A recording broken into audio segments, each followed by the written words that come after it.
if we're referring to season 4, I really, really, really, really, really, really, really, really want and need for Serena to be pregnant. I don't care who the father is. I don't care if it's some like mystery sperm that Twella landed, or if it's from her last rendezvous with Fred, where like one finally made it, and Fred has impregnated Serena.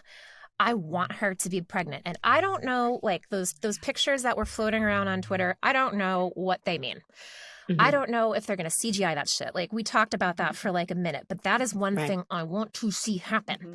And I would also fucking love it if that whole her being pregnant in Gilead garb was like, oh, well, you're pregnant. This is technically Gilead's baby, so back to Gilead you go. Like, she's somehow going to get extradited back.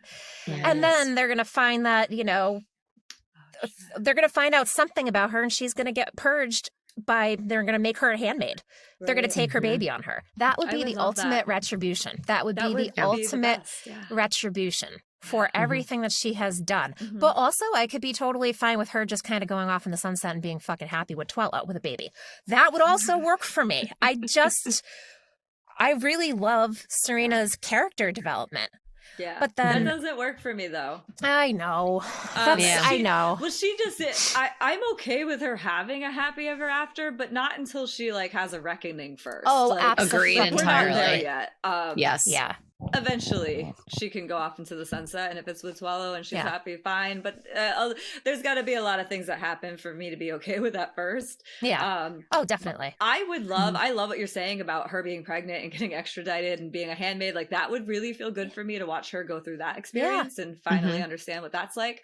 I also would really like it if she got a chance to raise this child. Although I kind of want to see her raise the child in Gilead, but I want to see her have a chance to be a mother because we've talked about it so much about what a shitty mother she would be. And I kind of want to see her struggle. I want her to understand that this baby that she thought was going to fix everything isn't actually going to fix everything. Like that, I want to see that play out for her. I want exactly the opposite.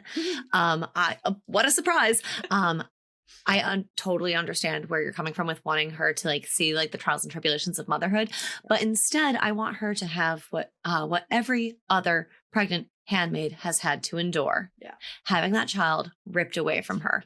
And she has to struggle with the hell that she has made every other woman in Gilead endure. That's what I would love to see, because I mean that would absolutely be that reckoning that we've talked about. That would give her basically, as cliche as it sounds, a dose of her own medicine, and it might humble her. I agree. It would also emotionally break her.